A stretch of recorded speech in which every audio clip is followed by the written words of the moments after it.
श्री कृष्ण गोविंद हरे मुरारी, हे नाथ नारायण वासुदेव। जय श्री कृष्ण। राधे राधे।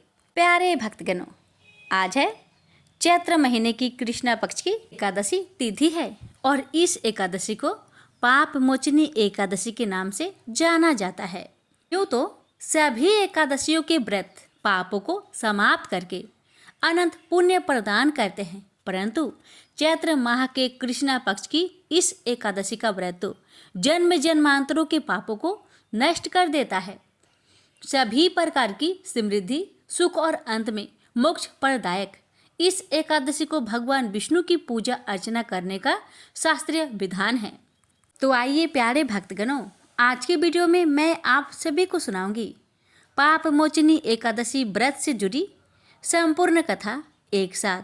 इन कथाओं को जो भी भक्त श्रद्धा भक्ति के साथ पूरा श्रवण करता है, उनके जन्म जन्मांतरों के पाप नष्ट हो जाता है। ये श्री हरि लक्ष्मी नारायण की चरण कमलों का ध्यान लगाकर कथा का श्रवण करते हैं। कथा को पूरा सुने और दूसरे भक्तों के पास शेयर करना ना भूले। धर्मराज युधिष्ठिर बोले, हे भगवान, मैंने फाल्गुन माह की शुक्ला पक्ष की एकादशी का महात्म्य सुना। अब आप चैत्र मास के कृष्णा पक्ष की एकादशी के बारे में बतलाइए। इस एकादशी का नाम क्या है, इसमें कौन से देवता का पूजन की जाती है तथा विधि क्या है, सो सब विस्तार पूर्वक कहिए। श्री कृष्ण भगवान बोले कि हे राजन, एक समय मान्य धाता लोमस ऋषि से पूछा था कि हे मुनि, चैत्र मास के कृष्णा पक्ष की एकादशी का क्या नाम है तथा उसकी विधि क्या है, सो सब पूरी तरह से कहिए। लोमस ऋषि बोले कि हे राजन, चैत्र मास के कृष्णा पक्ष की एकादशी का नाम पाप मोचनी है।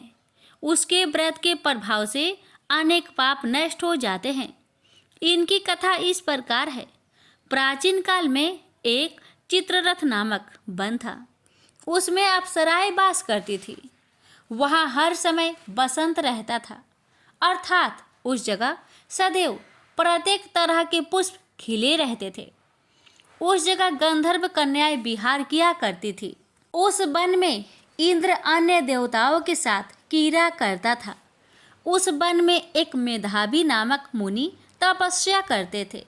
वे शिव भगवान के भक्त थे। एक दिन मंजू घोषा नामक एक अप्सरा उनको मोहित करने के लिए सितार बजाकर मधुर मधुर गाना गाने लगे।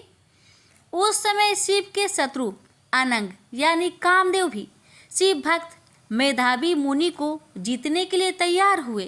कामदेव ने उस सुंदर अप्सरा के भ्रू का धनुष बनाया, कटाज्ञ को उनकी प्रत्यक्ष डोरी बनाई, उसके नेत्रों को उस मंजू घोषा अप्सरा को सेनापति बनाया। इस तरह कामदेव अपने शत्रु भक्त को जीतने को तैयार हुए। उस समय मेधावी मुनि भी युवा तथा हष्ट पुष्ट थे। उन्होंने यज्ञोपवीत तथा दंड धारण कर रखा था। वे दूसरे कामदेव के समान शोभा पाते थे। उस मुनि को देखकर कामदेव के बस में हुई मंजू घोषा ने धीरे धीरे मधुर वाणी से बीना पर गाना शुरू किया। मेधावी मुनि भी मंजू घोषा के मधुर गाने पर तथा उसके सौंदर्य पर मोहित हो गए। वह अप्सरा उस मुनि को कामदेव से पीड़ित जानकर उनसे आलिंगन करने लगी।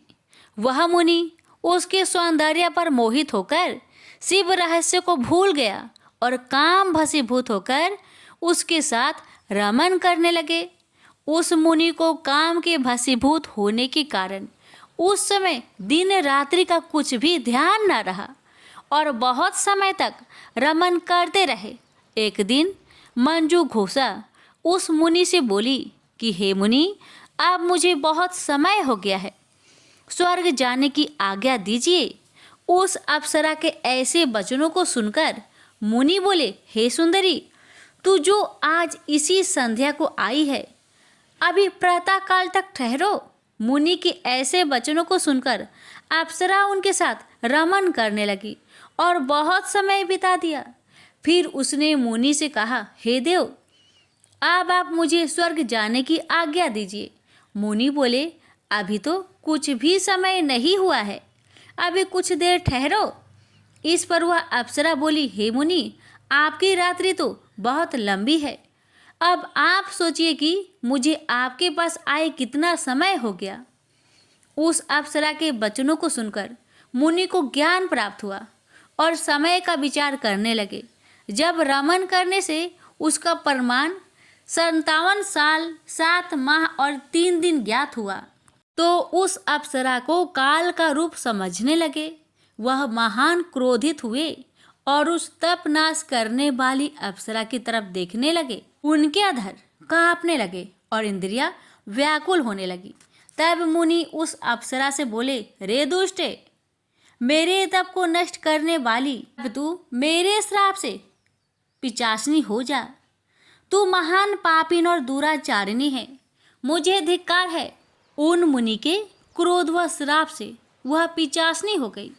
तब वह बोली, हे मुनि, अब मुझ पर क्रोध को त्याग कर प्रसन्न हो जाओ और इस श्राप का निवारण कीजिए। विद्वानों ने कहा है, साधुओं की संगत अच्छा फल देने वाली है, इसलिए आपके साथ मेरे तो बहुत वर्ष व्यतीत हुए हैं, अतः अब आप मुझ पर प्रसन्न हो जाइए। तब मुनि को कुछ शांति मिली और उस पिचासनी से बोले, रे दुष्टे, तूने मेरा बड़ा बुरा किया है, परंतु फिर भी मैं श्राप से छूटने का उपाय बतलाता हूँ। चैत्र महीने की कृष्णा पक्ष की जो एकादशी है, उसका नाम पाप मोचनी है। उस एकादशी का व्रत करने से तू पिचासनी के देह से छूट जाएगी। इस प्रकार मुनि ने उसको समस्त विधि बतला दी और अपने पापों का प्रायश्चित के लिए अपने पिता चवन्य ऋषि के पास गए। चवन्य ऋषि अपने पुत्र मेधावी को देखकर बोले, रे पुत्र, यह तूने क्या किया? तेरे समस्त तप नष्ट हो गए हैं। मेधावी बोले, हे पिताजी, मैंने बहुत बड़ा पाप किया है, आप उससे छूटने का उपाय बतलाइए। चवन्य ऋषि बोले कि हे तात, चैत्र मास के कृष्णा पक्ष की पाप मोचनी नाम की एकादशी का विधि तथा भक्ति पूर्वक व्रत करो, उससे तुम्हारे समस्त पाप नष्ट हो जाएंगे। पिता के वचनों को सुनकर मेधावी ऋषि ने पाप मोचनी एकादशी का विधि पूर्वक उपवास किया। उसके प्रभाव से उसके समस्त पाप नष्ट हो गए। मंजू घोषा अप्सरा भी पाप मोचनी एकादशी का व्रत करने से पिचासनी के देह से छूट गई और सुंदर रूप धारण करके स्वर्ग लोक को चली गई। उमस मुनि बोले, हे राजन, इस पाप मोचनी एकादशी के प्रभाव से सब पाप नष्ट हो जाते हैं। इस एकादशी की कथा के श्रवण व पढ़ने से 1000 गौ दान करने का फल मिलता है। इस व्रत के करने से ब्रह्म हत्या करने वाले, स्वर्ण चुराने वाले, मदपान करने वाले, अगमया गमन करने वाले आदि के पाप नष्ट हो जाते हैं और अंत में स्वर्ग लोक को जाते हैं। प्रेम से बोलिए लक्ष्मी नारायण की जय। एक बुढ़िया माँ एक बार 11 माता का व्रत रखी, बड़ी ही भाव भक्ति से पूजा अर्चना की। उन्हें वृद्ध अवस्था में क्या बाधा थी, वो तो अपने पुत्र पौत्रों की सुख सुविधा के लिए व्रत रखने लगी। वे दिन भर तो जरा कठोर मन करके अपनी प्यास को रख रही। दिन में पूजा पाठ किया, कथा सुनी और पंडित जी को मिट्टी के पात्र में भरकर पानी और ऋतुफल दान दिया। दोनों भर भर कर बूरा वितरण किया। उन्हें गर्मी के कारण बहुत बेचैनी हो रही थी। इस कारण से बड़ी देर तक पानी में पड़ी रही और पानी की कुल्ला करती रही, मुंह धोती रही। तब कहीं थोड़ा बहुत धैर्य बंध पाया। धूप तो तेज पड़ रही थी, इस कारण बार बार मुंह सूख रहा था। बूढ़ी माँ बहुत बेचैन हो रही थी। एक बुढ़ापा और दूसरे ये भयंकर गर्मी, वृद्ध अवस्था की स्थिति तो कुछ दूसरे ही प्रकार की होती है। ऐसे तैसे रो धो के दिन कट पाया। अब पहाड़ सी रात सामने थी, उसका काटना बड़ा ही कठिन दिखाई दे रहा था।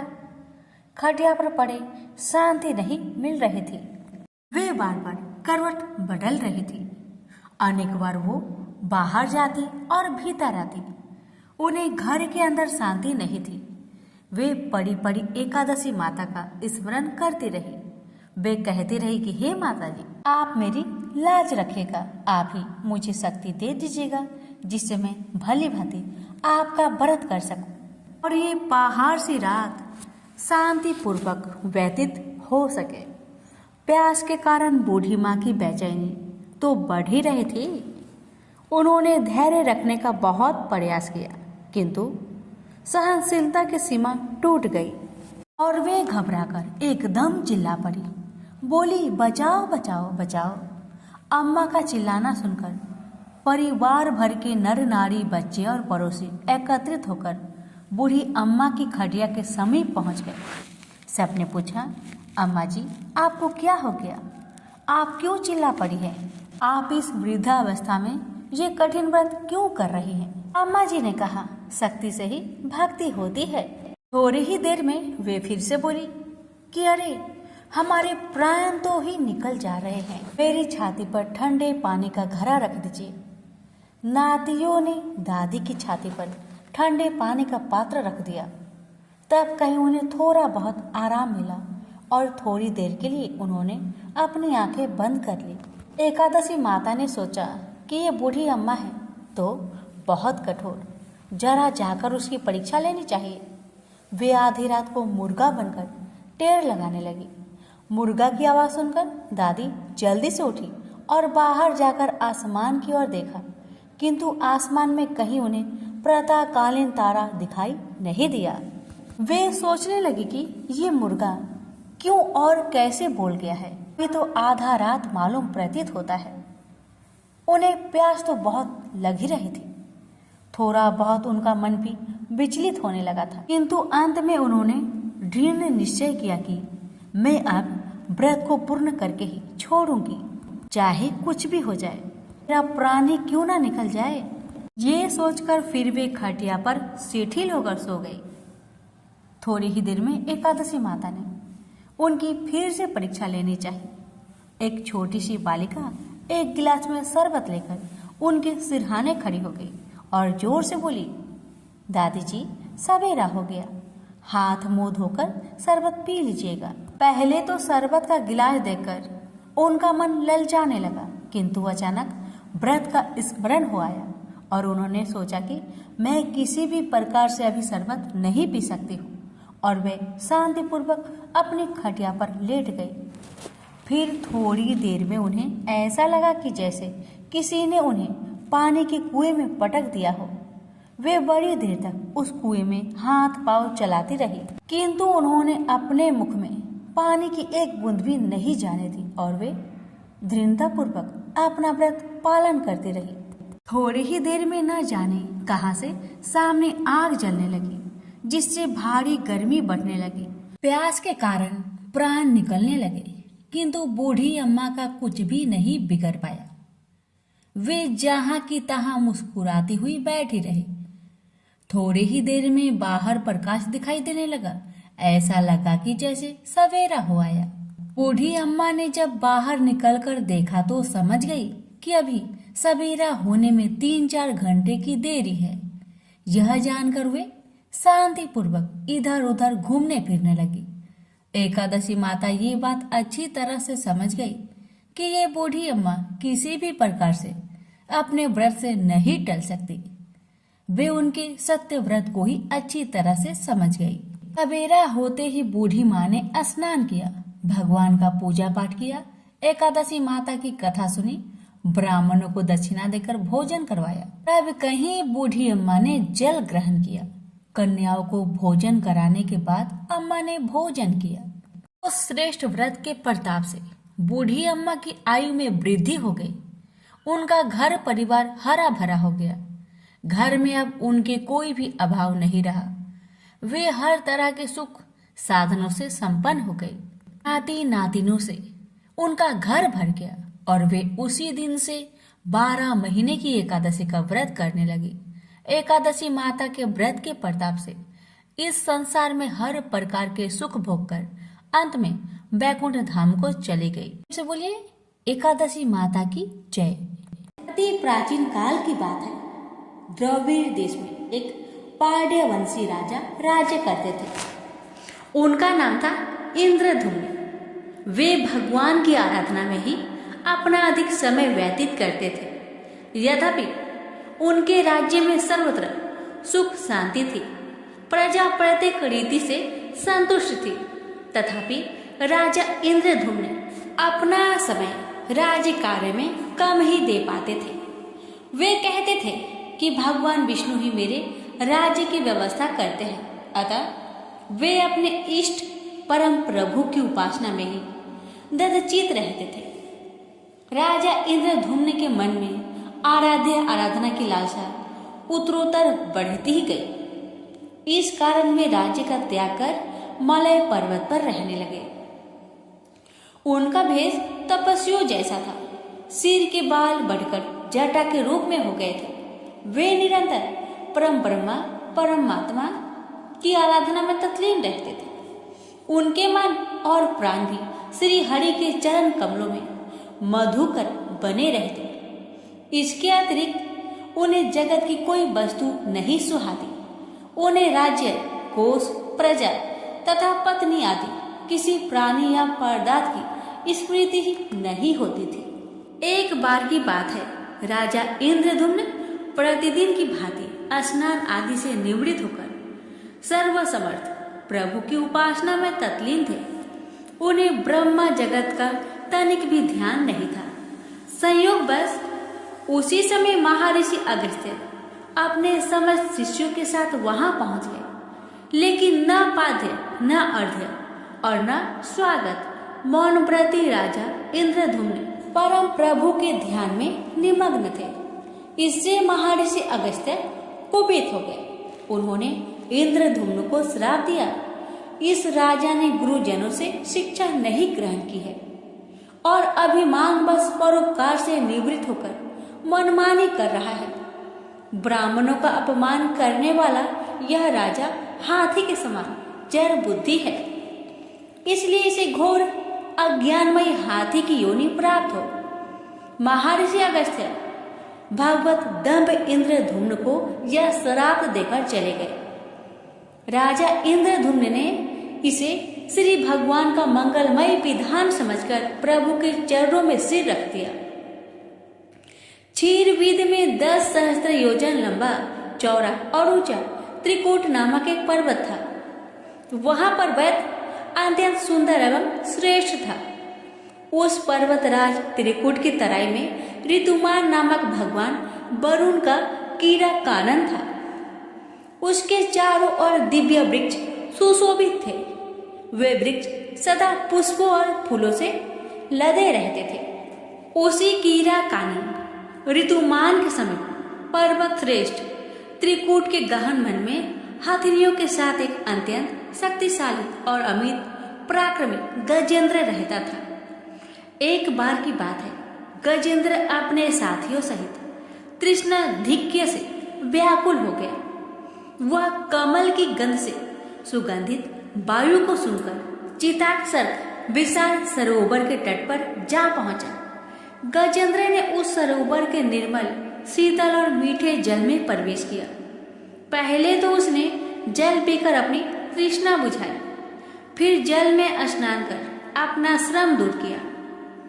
तत्पश्चात उसने जल क्रीड़ा आरंभ कर दी। वह अपनी सूर में जल भरकर उसकी फुहारे से हाथनियों को स्नान कराने लगा। तभी अचानक गजेंद्र ने सूर उठाकर चित्कार की। पता नहीं किधर से एक मगर ने आकर उसका पैर पकड़ लिया था। गजेंद्र ने अपना पैर छुड़ाने के लिए पूरी शक्ति लगाई, परंतु उसका बस नहीं चला, पैर नहीं छूटा। अपने स्वामी गजेंद्र को ग्रहग्रस्त देखकर हथनियां, कला और अन्य गज अत्यंत व्याकुल हो गए। वे सूर उठाकर चिघाड़ने और गजेंद्र को बचाने के लिए सरोवर के भीतर बाहर दौड़ने लगे। उन्होंने पूरी चेष्टा की, लेकिन सफल नहीं हुए। वस्तुतः महर्षि अगस्त्य के श्राप से राजा इंद्रधुम्न ही गजेंद्र हो गए थे और गंधर्व श्रेष्ठ हुहु महर्षि देवल के श्राप से ग्राह हो गए थे। वे भी अत्यंत पराक्रमी थे। संघर्ष चलता रहा। गजेंद्र स्वयं को बाहर खींचता और ग्राह गजेंद्र को भीतर खींच ले जाता। सरोवर का निर्मल जल कंदला हो गया था। कमल दल छत बिछत हो गए। जल जंतु व्याकुल हो उठे। गजेंद्र और ग्राह का संघर्ष 1 सहस्त्र वर्ष तक चलता रहा। दोनों जीवित रहे। यह दृश्य देखकर देवगण चकित हो गए। अंततः गजेंद्र का शरीर शिथिल हो गया। उसके शरीर में शक्ति और मन में उत्साह नहीं रहा, परंतु जलचर होने के कारण ग्राहक की शक्ति में कोई कमी नहीं आई। उसकी शक्ति बढ़ गई। वह नवीन उत्साह से अधिक शक्ति लगाकर गजेंद्र को खींचने लगा। असमर्थ गजेंद्र के प्राण संकट में पड़ गए। उसकी शक्ति और पराक्रम का अहंकार चूर चूर हो गया। वह पूर्णतया निराश हो गया, किंतु पूर्व जन्म के निरंतर भागवत आराधना के फलस्वरूप उसे भागवत स्मृति हो आई। उसने निश्चय किया कि मैं कराल काल के भय से चराचर प्राणियों के शरण सर्वसमर्थ प्रभु की शरण ग्रहण करता हूँ। इस निश्चय के साथ गजेंद्र मन को एकाग्र कर पूर्व जन्म में सीखे श्रेष्ठ स्रोत द्वारा परम प्रभु की स्तुति करने लगा। गजेंद्र की स्तुति सुनकर सर्वात्मा सर्वदेव रूप भगवान विष्णु प्रकट हो गए। गजेंद्र को पीड़ित देखकर भगवान विष्णु गरुड़ पर आरूढ़ होकर अत्यंत शीघ्रता से उक्त सरोवर के तट पर पहुंचे। जब जीवन से निराशा तथा पीड़ा से छटपटाते गजेंद्र ने हाथ में चक्र लिए गरुड़ारूढ़ भगवान विष्णु को तीव्रता से अपनी ओर आते देखा। उसने कमल का एक सुंदर पुष्प अपनी सूर में लेकर ऊपर उठाया और बड़े कष्ट से उसने कहा, नारायण जगत गुरु भगवान, आपको नमस्कार है। गजेंद्र को अत्यंत पीड़ित देखकर भगवान विष्णु गरुड़ की पीठ से कूद पड़े और गजेंद्र के साथ ग्राह को भी सरोवर से बाहर खींच लाए और तुरंत अपने तीक्ष्ण चक्र से ग्राह का मुख फाड़कर गजेंद्र को मुक्त कर दिया। ब्रह्मा आदि देवगण श्री हरि की प्रशंसा करते हुए उनके ऊपर स्वर्ग सुमनों की वृष्टि करने लगे। सिद्ध और ऋषि महर्षि परम ब्रह्मा भगवान विष्णु का गुणगान करने लगे। ग्राह दिव्य शरीरधारी हो गया। उसने विष्णु के चरणों में सिर रखकर प्रणाम किया और भगवान विष्णु के गुणों की प्रशंसा करने लगा।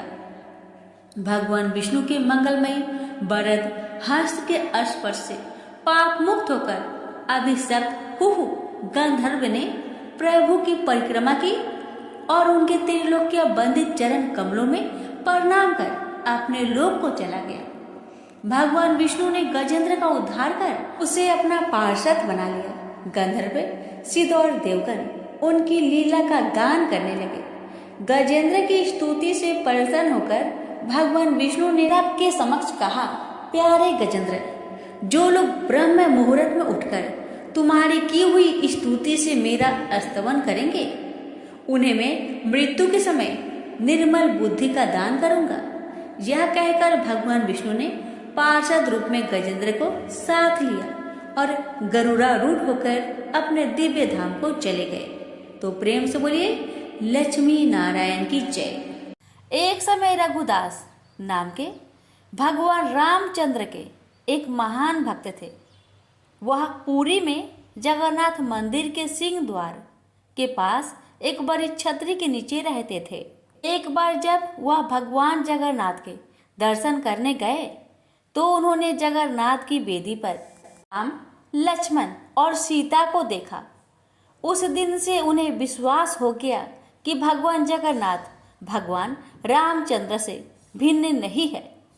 एक बार रघु ने भगवान जगन्नाथ के लिए एक अच्छी माला तैयार की और पुजारी को भगवान को चढ़ाने के लिए दी, लेकिन पुजारी इसे चढ़ाना नहीं चाहता था क्योंकि रघु ने केले के पेड़ की छाल से बनी डोरी का इस्तेमाल किया था।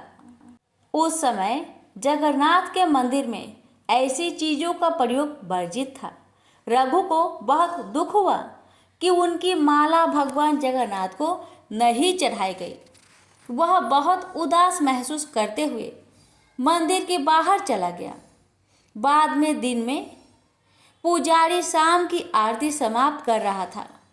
भगवान के शयन करने से पहले पुजारी उन्हें एक विशेष पोशाक पहनाते हैं जिसे बड़ा श्रृंगार वैसा कहा जाता है।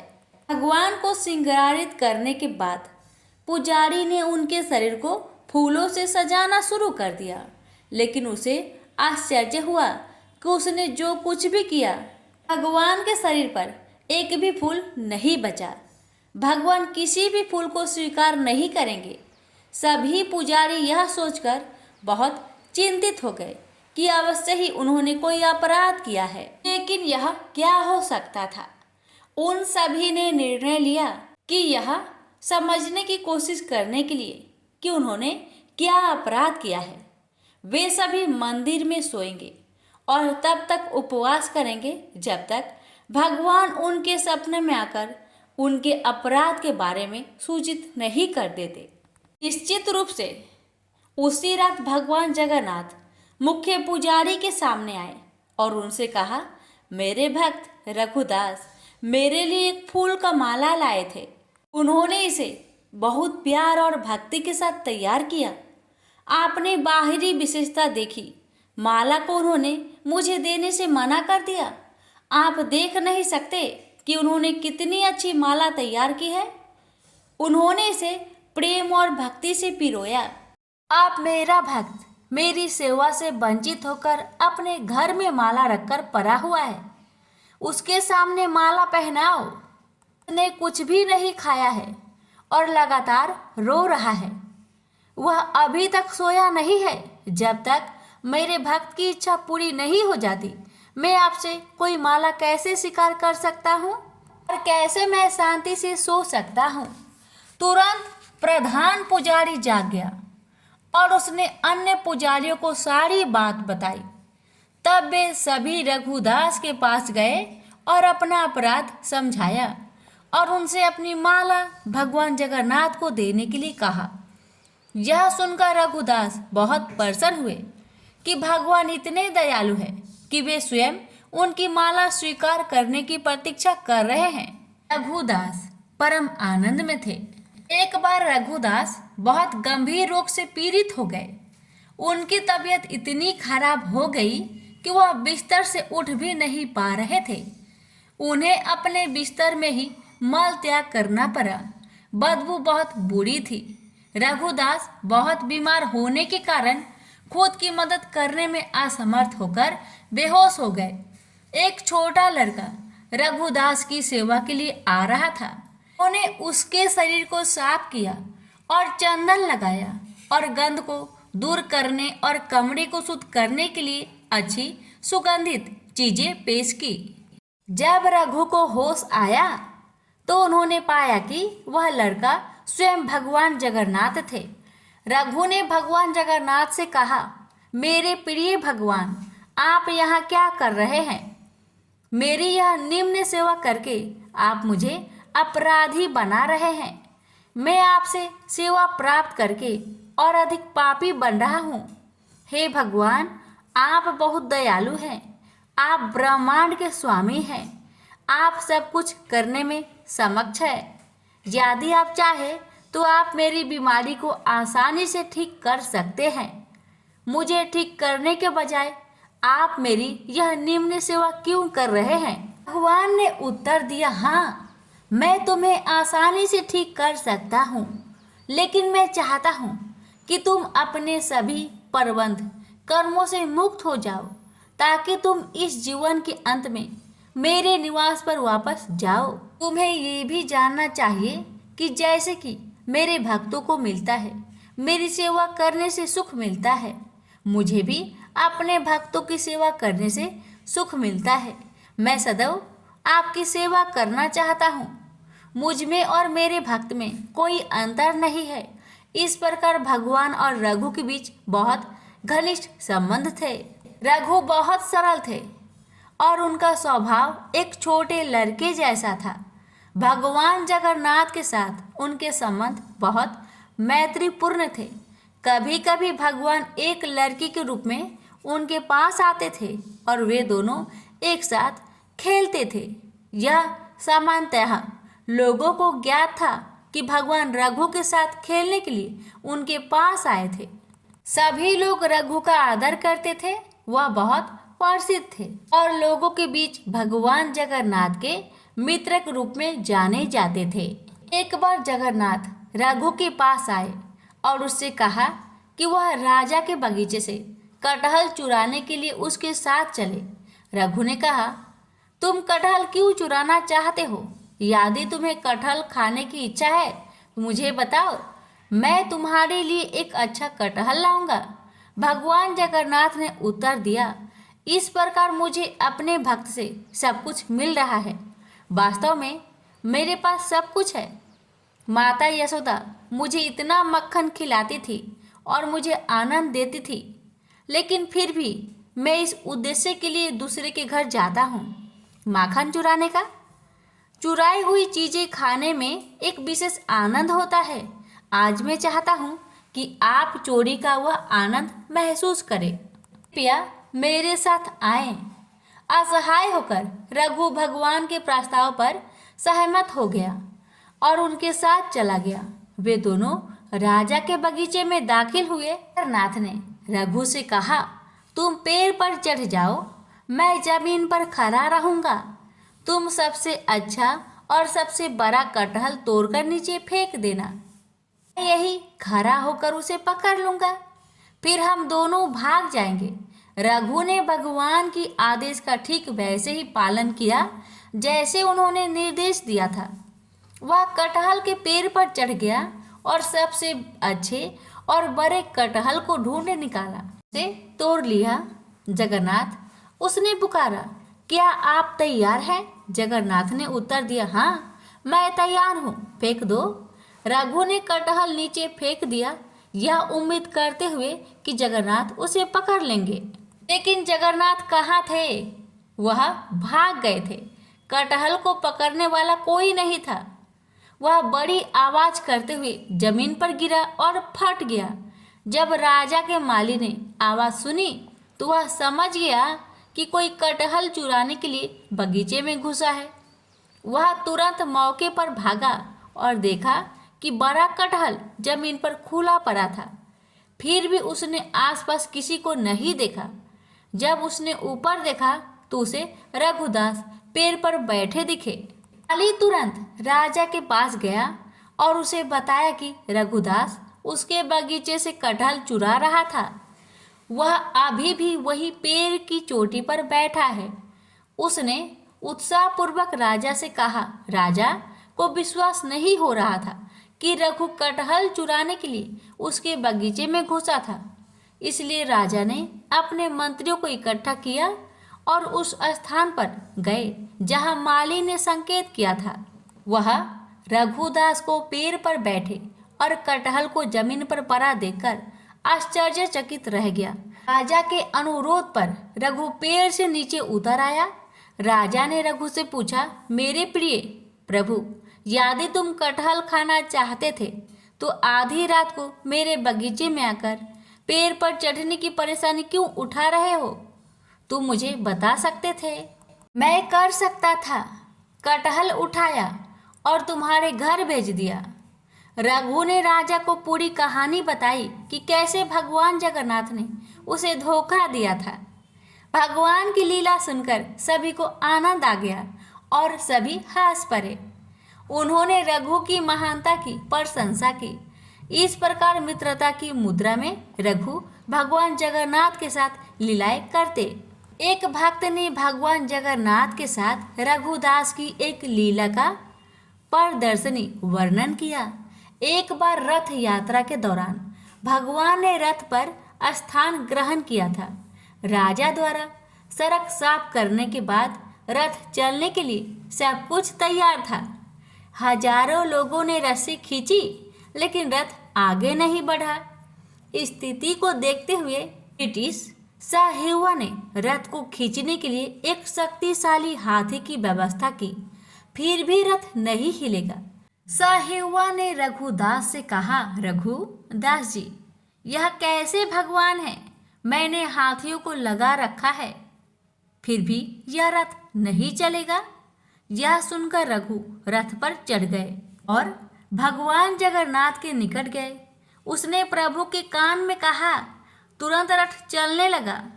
यह देखकर साहेबा आश्चर्यचकित रह गए। उन्होंने रघुदास से कहा, आप पूर्ण हैं और आपके भगवान भी पूर्ण हैं। रघुदास जहाँ भी रहते थे, प्रसाद से भरा बर्तन किसी के भी लेने के लिए बाहर छोड़ देते थे। वह उसी बर्तन से प्रसाद लेता था जिसे पशु पंछी लेते थे। यह उनका अद्भुत स्वभाव था। वह भगवान जगन्नाथ को बहुत प्रिय थे। जयराम सिंघारी वर्तमान समय में उपासकों के समाज में सबसे विद्वान व्यक्तित्वों में से एक माने जाते थे। उनके पास कोई शैक्षणिक डिग्री या डिप्लोमा नहीं था, लेकिन उन्हें भारत के प्राचीन महाकाव्यों का गहन ज्ञान था। भारत के विभिन्न हिस्सों से आने वाले कई लोग उन्हें अपने आध्यात्मिक मार्गदर्शक के रूप में मानते थे। उन्होंने केवल महाप्रसाद खाया, जो भगवान जगन्नाथ को चढ़ाए जाने वाला चावल का भोग है। एक दिन किसी कारणवश उसके बेटे उसे मंदिर से नहीं लाए। हालांकि उसने पूरे दिन कुछ भी नहीं खाया था, फिर भी उसने कभी अपनी भूख प्रकट नहीं की। केवल उसकी पत्नी को पता था। जब वह उदास लग रही थी, सिंघारी ने उसे सत्वना दी। वह देगा, वह भेजेगा, लेकिन आधी रात को कौन देगा? सब सो गए, उसकी पत्नी भी। कुछ देर बाद दरवाजे पर हल्की सी दस्तक हुई। दरवाजा खुलने पर बूढ़े व्यक्ति को एक केले का पत्ता मिला, जिसमें 7 प्रकार के मंदिर के केक थे। कोई नहीं था। अगली सुबह जब उसने यह घटना बताई तो किसी ने उस पर विश्वास नहीं किया। पूरे दिन भगवान जगन्नाथ का यह चमत्कार लोगों के मन में छाया रहा। अगली रात सिंघारी को सपने में आवाज आई, क्या तुमने वह सब कुछ खा लिया जो दिया गया था? प्रेम से बोलिए जगन्नाथ भगवान की जय। एक समय की बात है। एक भाई बहन रहते थे। बहन का नियम था कि वह अपने भाई का चेहरा देखे ही खाना खाती थी। हर रोज सुबह उठती थी और जल्दी जल्दी घर का सारा काम काज करके अपने भाई का मुख देखने के लिए उसके घर से निकल जाती। एक दिन रास्ते में एक पीपल पेड़ के नीचे गणेश जी की मूर्ति रखी हुई थी। उसने भगवान के सामने हाथ जोड़कर कहा कि मेरे जैसा अमर सुहाग और मेरे जैसा अमर पिहर सबको दीजिए। यह कहकर वह आगे बढ़ जाया करती थी। हर दिन का उसका यही नियम था। जंगल के झाड़ियों के कांटे उसके पैरों में चुभा करते थे। एक दिन बहन भाई के घर पहुंची और भाई का मुख देखकर बैठ गई तो भाभी ने पूछा, पैरों में क्या हो गया है ननद जी? यह सुनकर उसने भाभी को जवाब दिया कि रास्ते में जंगल की झाड़ियों से गिरे हुए कांटे मेरे पाँव में चुभ जाते हैं। जब वह वापस अपने घर आ गई तब भाभी ने अपने पति से कहा कि रास्ते को साफ करवा दो। हमारी ननद यानी कि आपकी बहन झाड़ियों के रास्ते से आती है तो उसके पाँव में बहुत सारे कांटे चुभ जाते हैं। पत्नी की इतना बात सुनते ही भाई तुरंत उठा और हाथों में कुल्हाड़ी लेकर सारी झाड़ियों को काटकर रास्ता साफ कर दिया। और इसी कारण से गणेश जी का स्थान भी वहां से हट गया। यह देखकर भगवान गुस्सा हो गए और उसके भाई के प्राण को हर लिए। लोग अंतिम संस्कार के लिए जब भाई को ले जा रहे थे तब उसकी भाभी रोती हुई लोगों से कही, थोड़ी देर रुक जाओ, उसकी बहन आने वाली है। वह अपने भाई का मुख देखे बिना नहीं रह सकती। उसका यह हर दिन का नियम है। तब लोगों ने कहा, आज तो देख लेगी पर कल कैसे देखेगी? रोज के दिन की तरह बहन अपने भाई का मुख देखने के लिए जंगल में निकल दी। जब जंगल में उसने देखा कि सारा रास्ता साफ किया हुआ है। तब वह आगे बढ़ी तो उसने देखा कि सिद्धि विनायक को भी वहां से हटा दिया गया है। तब उसने जाने से पहले गणेश जी को एक अच्छे स्थान पर रखकर उन्हें स्थान दिया और हाथ जोड़कर बोली, हे गणेश महाराज, मेरे जैसा अमर सुहाग और मेरे जैसा अमर पिहर सबको देना। और फिर इतना कहकर आगे निकल गई। लड़की की बात सुनकर भगवान गणेश सोच में पड़ गए, अगर मैं इसका नहीं सुना तो मुझे कौन मानेगा, हमें कौन पूजेगा। तब सिद्धि विनायक ने उसे पीछे से आवाज दिया कि बेटी, इस खेजड़ी की 7 पत्तियां ले जा और उसे कच्चे दूध में घोलकर भाई के ऊपर छींटा मार देना, वह उठकर बैठ जाएगा। यह सुनकर जब बहन पीछे मुड़ी तो उसने देखा कि वहां तो कोई नहीं है, लेकिन फिर भी उसके दिल से आवाज आई, जो मैंने सुना वैसे ही करती हूँ, देखा जाए क्या होता है। इतना सोचकर वह 7 खेजड़ी की पत्तियां लेकर अपने भाई के घर पहुंची। उसने देखा वहां कई लोग बैठे हुए हैं। भाभी बैठी रो रही है और पास में ही भाई का लाश रखा हुआ है। तब उसे रास्ते में जो आवाज सुनाई दी थी वही बात याद आई और उसने वैसा ही किया जैसे उसने सुना था। उसने खेजड़ी की 7 पत्तियों को बताए हुए नियम के तहत भाई के ऊपर इस्तेमाल किया। तब उसका भाई उठकर बैठ गया। भाई बोला बहन से, मुझे तो बहुत ही गहरी नींद आ गई थी। तब बहन बोली, यह नींद किसी दुश्मन को भी ना आए, और उसने सारी बात अपने भाई को बता दी। हे गणेश महाराज, जैसे आपने उस बहन की सुनी वैसे ही कहानी कहने वाले, हुक्कारे भरने वाले सभी की परिवार की सुनना और सभी के परिवार की रक्षा करना। सभी प्रेम से बोलिए गणेश महाराज की जय हो। सभी व्रत में सुनी जाने वाली लपसी तपसी की कथा। एक लपसी था, एक तपसी था। तपसी हमेशा भगवान की तपस्या में लीन रहता था। लपसी रोजाना 1.25 सेर की लापसी बनाकर भगवान का भोग लगाकर जीम लेता था। एक दिन दोनों लड़ने लगे। तपसी बोला, मैं रोज भगवान की तपस्या करता हूँ इसलिए मैं बड़ा हूँ। लपसी बोला, मैं रोज भगवान को 1.25 सेर लापसी का भोग लगाता हूँ इसलिए मैं बड़ा हूँ। नारद जी वहां से गुजर रहे थे। दोनों को लड़ता देखकर उनसे पूछा कि तुम क्यों लड़ रहे हो। तपसी ने खुद के बड़ा होने का कारण बताया और लपसी ने अपना कारण बताया।